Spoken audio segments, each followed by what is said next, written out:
Power has been misunderstood for centuries because people confuse visibility with control. They assume that authority announces itself, that strength must be spoken, that influence must be explained. Machiavelli saw through this illusion early.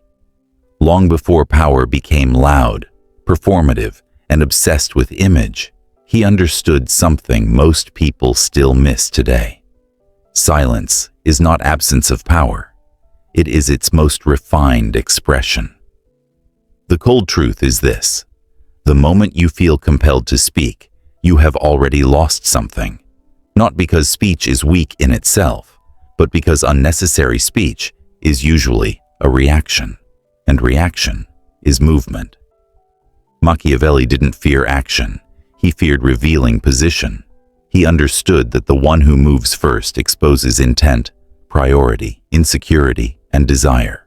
Silence, when chosen, does the opposite. It withholds, it conceals, it creates space where others begin to move instead.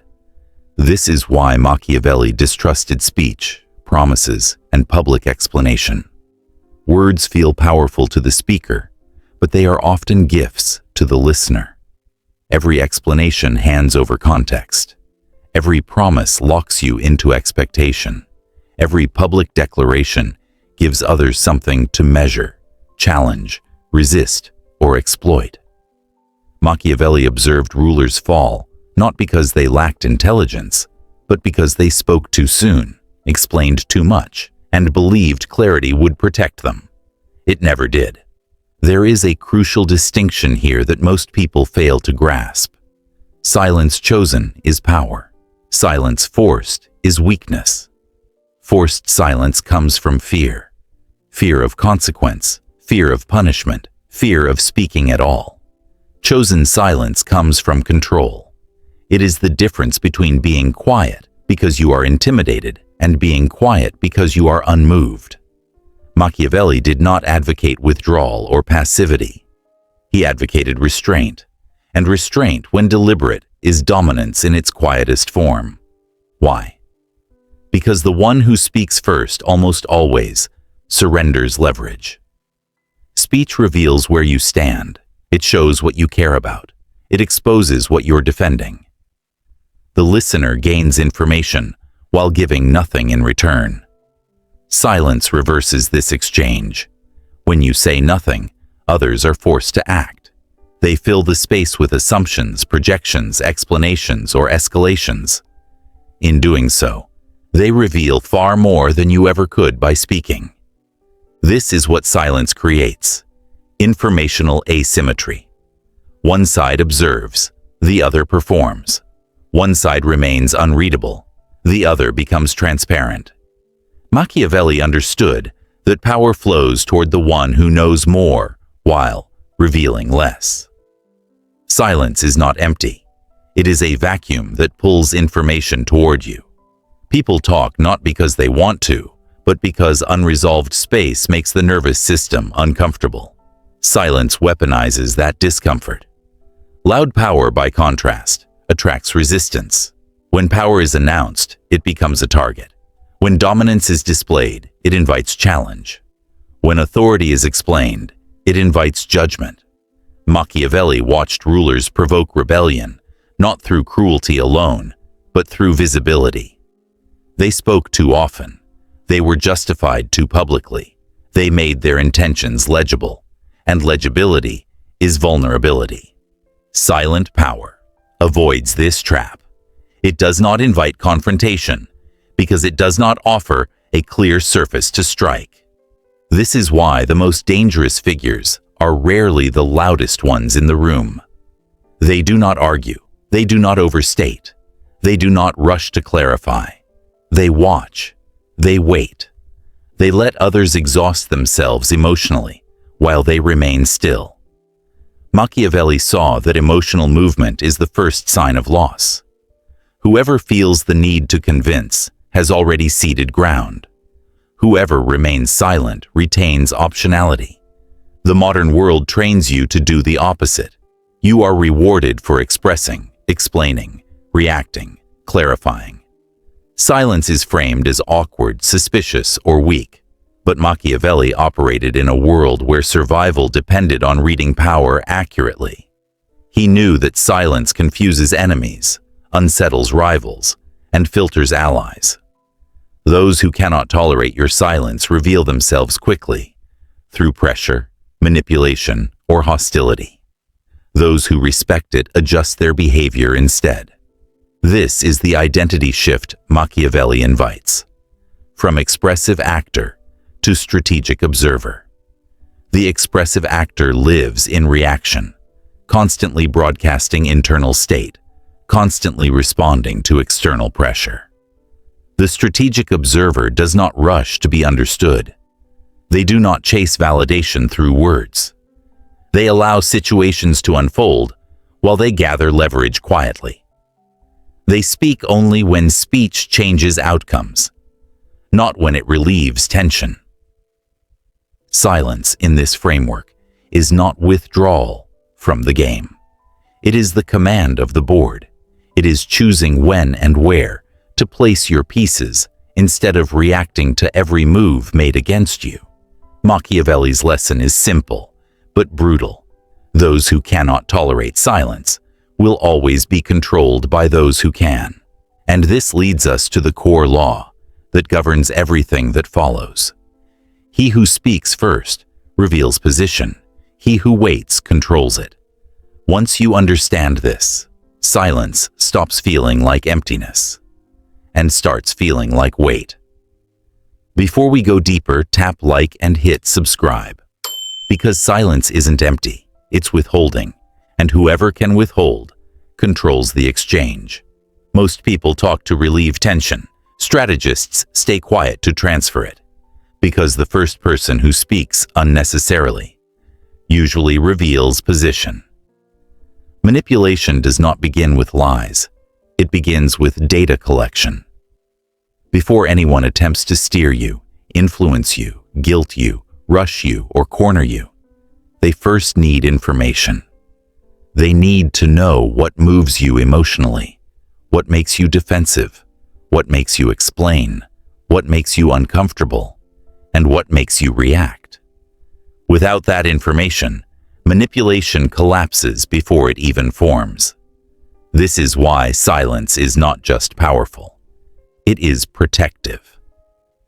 Every manipulative strategy depends on emotional and verbal feedback. Words reveal priorities. Tone reveals insecurity. Speed reveals urgency. Explanation reveals self-doubt. Even denial reveals sensitivity. When you speak freely and react openly, you are not just communicating. You are broadcasting a user manual for how to be controlled. Silence shuts that manual down entirely. When you remain silent, you deprive others of usable information. They cannot map your triggers. They cannot predict your next move. They cannot tell whether pressure is working or failing. They cannot measure progress. And humans become deeply uncomfortable when they cannot measure influence. Silence creates a blind spot, and blind spots create anxiety, especially in those who rely on control. This is why questions, accusations, and pressure increase when silence holds. Notice the pattern. The moment you stop responding emotionally, people often escalate. They ask more questions. They repeat themselves. They accuse you of being distant, rude, cold, or unclear. They apply urgency. They frame silence as a problem. This escalation is not strength. It is exposure. It reveals dependency on feedback. It reveals loss of control. Silence acts like a mirror. When you say nothing, people are forced to confront themselves. They hear their own tone. They feel their own urgency. They reveal their own agenda. Some over-explain. Some grow hostile. Some rush to fill the space with justification. Some retreat entirely. None of this happens when you are talking, because your speech distracts from their behavior. Silence removes the distraction. This is why silence exposes intent, faster than argument ever could. Arguments allow people to hide behind logic, emotion, or performance. Silence leaves nothing to hide behind. When someone cannot influence you verbally or emotionally, what they really want surfaces. If their intent is respectful, they slow down. If their intent is manipulative, they escalate. Either way, you gain clarity without saying a word. The discomfort people feel when silence blocks influence is not accidental. It is neurological. The human nervous system seeks resolution. It wants feedback. It wants closure. Silence denies all three. That denial creates internal tension, and most people are not trained to hold tension. So they move, they speak, they reveal. Silence doesn't pressure them directly. It simply refuses to relieve their pressure for them. This is also where many people misunderstand silence and confuse it with avoidance. Avoidance is fear-based. It comes from a desire to escape. It is reactive. Silence, as Machiavelli understood it, is the opposite. It is containment. You are present. You are attentive. You are aware. You simply choose not to give access. Avoidance runs away from tension. Strategic silence allows tension to exist and lets it work in your favor. Avoidance collapses under pressure. Silence strengthens under pressure. When someone avoids, they disappear, deflect, or withdraw entirely. When someone holds silence, they remain grounded, steady, and unmoved. That steadiness communicates something powerful without ever saying it.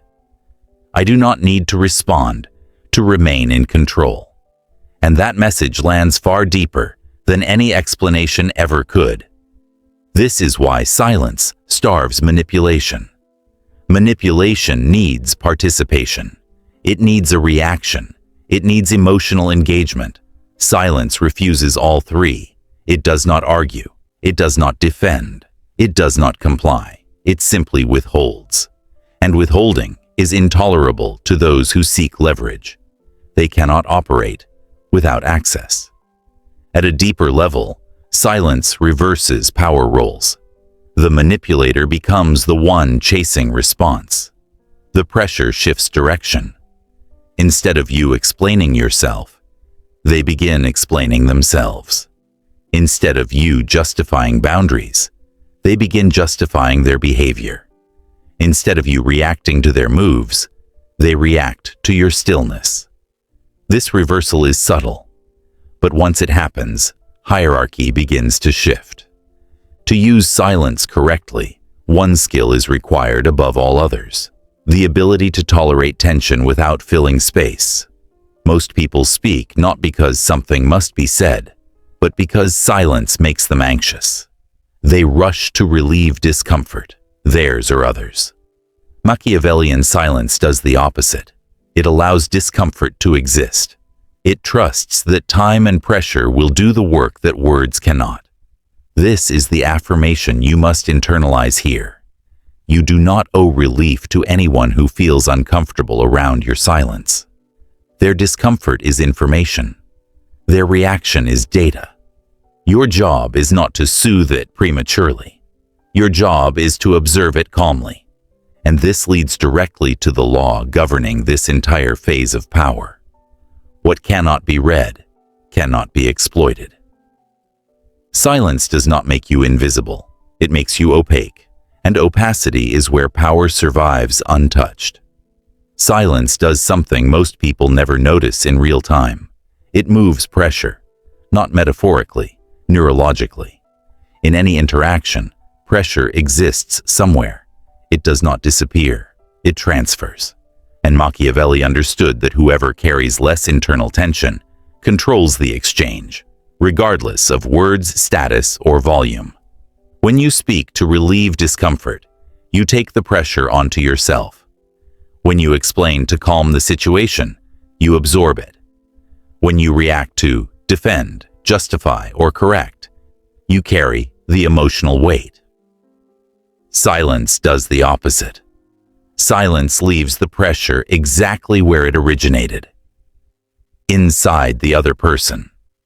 This is why silence feels heavy to those who are not in control of themselves. Humans are wired to resolve uncertainty quickly. An unanswered signal creates neurological tension. The brain scans for threat, meaning, and resolution. When none arrives, the nervous system accelerates. Heart rate increases, thoughts race, impulses rise, and most people respond to that internal pressure by moving, speaking, escalating, accusing, explaining, or demanding clarity. Silence does not create tension. It simply refuses to carry it for them. This is the key mechanism most people miss. Silence does not dominate by force. It dominates by refusal. It refuses to regulate the other person's emotions. It refuses to stabilize their anxiety. It refuses to participate in their urgency. And because humans are uncomfortable regulating themselves, they begin to leak information in the attempt. Watch closely what happens when silence holds. The other person starts talking faster. Their tone shifts. Their logic becomes sloppy. They repeat themselves. They ask questions they already asked. They escalate emotionally. This is not because silence is aggressive. It's because silence removes the scaffolding that was keeping them composed.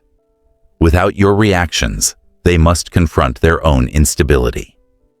This is why reactive people lose ground against silent ones. Reactivity is movement.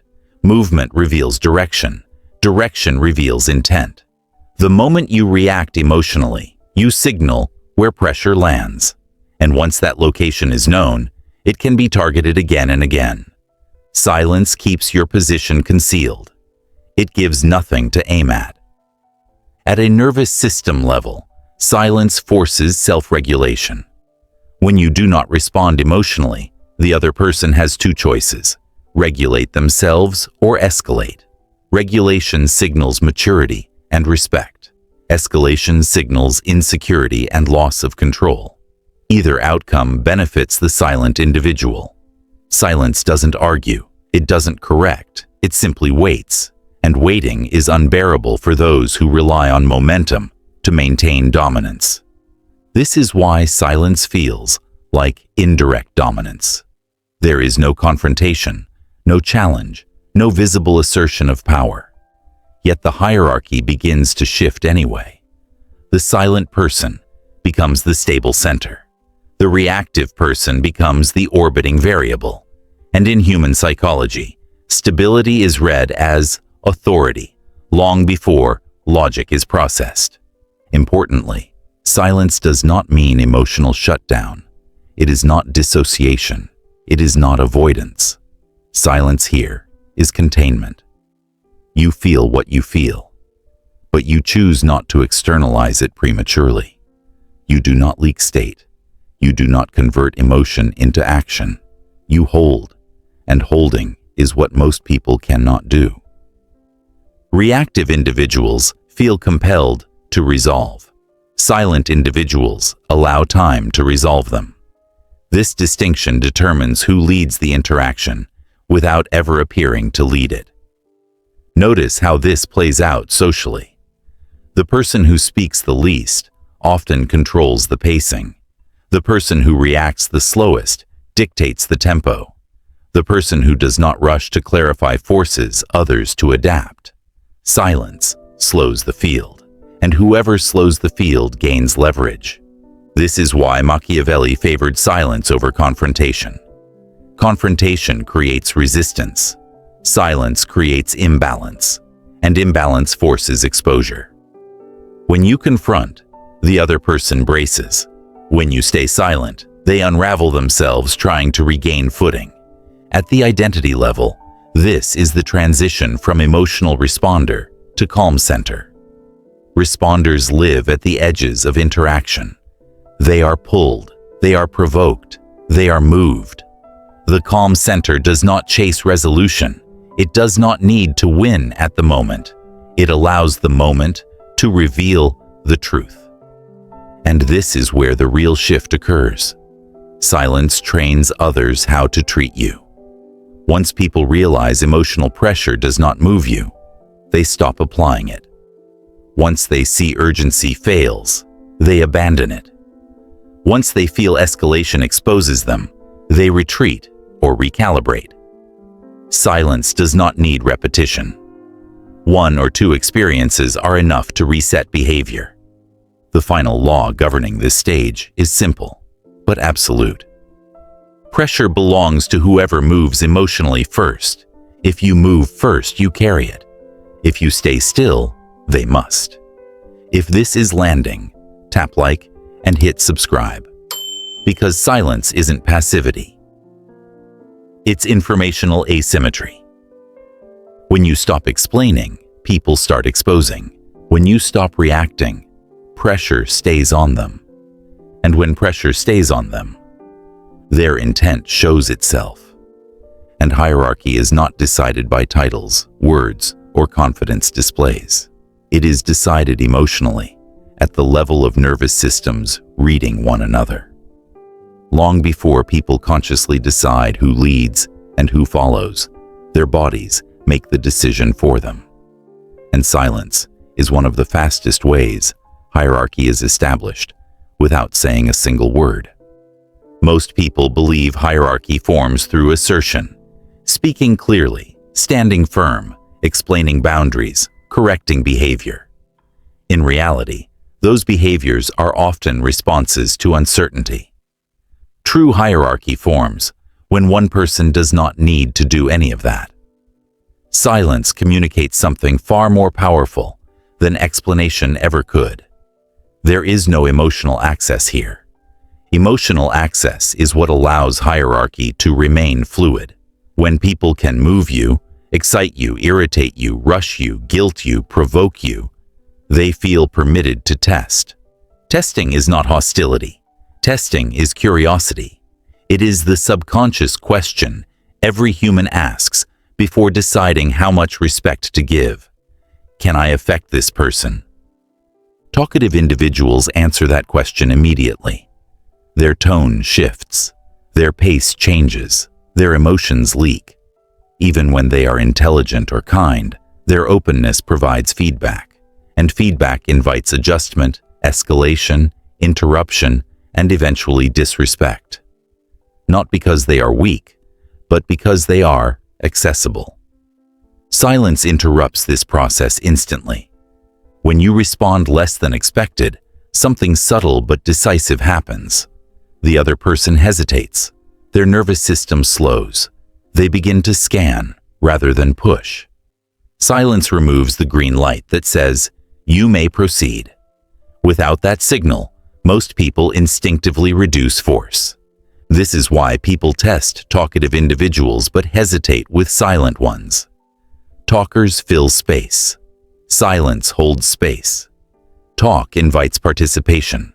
Silence creates uncertainty. And uncertainty forces caution. Watch how behavior changes around sustained silence. Interruptions decrease. Tone softens. People begin asking instead of assuming. They wait for permission that never comes. Not because you demanded respect, but because they could not locate leverage. This is the key misunderstanding. Silence is not distance. It is a boundary. Distance avoids engagement. Boundary defines it. A silent person can be fully present without being emotionally accessible. They can listen without absorbing. They can observe without reacting. This distinction is what establishes hierarchy. The silent individual does not withdraw from the interaction. They remain centered within it. And whoever remains centered becomes the reference point. Hierarchy forms when one nervous system adapts to another. Loud, expressive, reactive people constantly adapt to what is happening around them. Silent people adapt less. They move slower. They respond selectively. Others unconsciously begin synchronizing to them instead. This is why tone changes first, then timing, then behavior. People stop rushing you. They stop demanding immediate answers. They stop assuming familiarity. They stop testing limits casually. None of this happens because you enforced it verbally. It happens because silence removes emotional access. And without access, The nervous system defaults to respect. Importantly, silence does not intimidate. It stabilizes. Intimidation provokes challenges. Silence provokes recalibration. One invites resistance. The other invites adjustment. This is why silence establishes hierarchy without conflict. There is no friction, no pushback, no escalation. The interaction simply reorganizes itself around the most stable presence in the room. And stability is always read as authority. Many people mistake this for aloofness or arrogance. It is neither. Arrogance leaks superiority. Silence leaks nothing. Arrogance invites resentment. Silence invites projection. People project strength, control, confidence, and intent onto what they cannot read. And projection fills the gap silence creates. That gap is the boundary. When silence is embodied, not performed, it becomes effortless. You are not trying to be quiet. You are not withholding strategically. You simply no longer feel compelled to regulate others emotionally. You allow them to manage themselves. That alone places you above the emotional turbulence of the interaction. This is why silence must be lived, not acted. Performed silence feels tense. Embodied silence feels grounded. One communicates insecurity. The other communicates commands. And once people feel that command, hierarchy stabilizes. Testing stops. Disrespect evaporates. Not because you corrected behavior, but because there was nothing to push against. The Machiavellian truth here is simple and precise. Authority emerges where emotional access ends. You do not need to announce authority. You do not need to defend it. You do not need to explain it. You only need to stop giving others access to move you emotionally.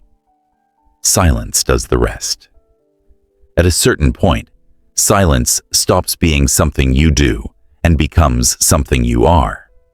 This is the moment the transformation completes. You are no longer withholding words as a tactic. You are no longer trying to appear calm, mysterious, or controlled.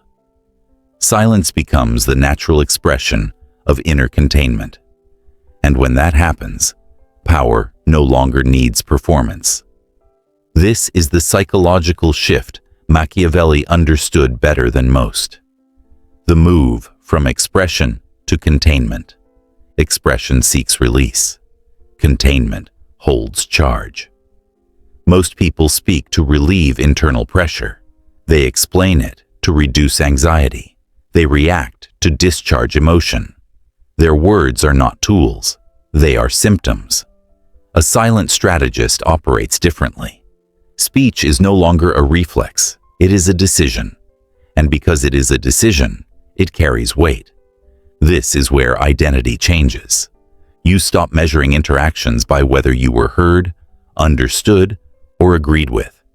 Instead, you measure them by whether you remained centered. You stop asking, "Did I say the right thing?" and start asking, "Did I give away anything unnecessary?" This is the internal marker of power consolidation. When you recap the silence-based laws you've learned, they converge into one core truth. Silence creates informational asymmetry. Silence starves manipulation. Silence shifts psychological pressure. Silence establishes hierarchy without conflict. But none of these work if silence is forced. They only work when silence is assumed. This is why powerful people move differently. They walk without urgency. Their pace is unhurried, not because they are slow, but because they are not being chased internally. They pause before responding, not to calculate, but because nothing inside them is demanding immediate release. They listen fully without signaling agreement or disagreement prematurely. Their stillness makes others fill the space. And when they speak, the room changes. Speech, in this identity, is not constant. It is calibrated. Words are chosen not to manage emotions, but to shape outcomes. One sentence from a silent strategist often carries more authority than 10 minutes of explanation from someone emotionally exposed. This is why silence outlasts persuasion. Persuasion depends on energy. It must be repeated. It must be defended. It must be reinforced. Silence does not decay. It does not argue. It does not escalate. It simply remains. And people adapt to what remains. Dominance, intimidation, and force all have expiration dates. They provoke resistance, resentment, or retaliation. Silence does not provoke. It reorganizes. It allows others to arrive at conclusions on their own. Conclusions that favor your position without you needing to push. This is the highest Machiavellian advantage. Letting others convince themselves. When you become the silent strategist, people stop trying to extract information from you. They stop asking leading questions. They stop pressing for reactions. They stop attempting emotional shortcuts. Not because you told them to stop, but because nothing worked. Silence becomes your default authority. Speech becomes your strategic tool. And this is the final lock-in. Authority no longer feels like something you must maintain. It becomes something others orient around. You are no longer reacting to the room. The room reacts to you. This is why Machiavelli warned against unnecessary speech. Not because words are dangerous, but because unnecessary words reveal position. They show where you stand, what you want, what you fear, and how you can be moved. The silent strategist reveals none of that. They are present without being readable, engaged without being accessible, calm without being passive. This is not emotional suppression. It is an emotional command. You still feel deeply. You still perceive sharply. But you decide when, how, and if anything leaves your internal world. That decision alone places you above the reactive majority. If this changes how you see silence, tap like and hit subscribe. And remember the law. He who speaks first reveals position. He who waits controls it. Silence doesn't make you weak. It makes you unreadable. And unreadable cannot be exploited.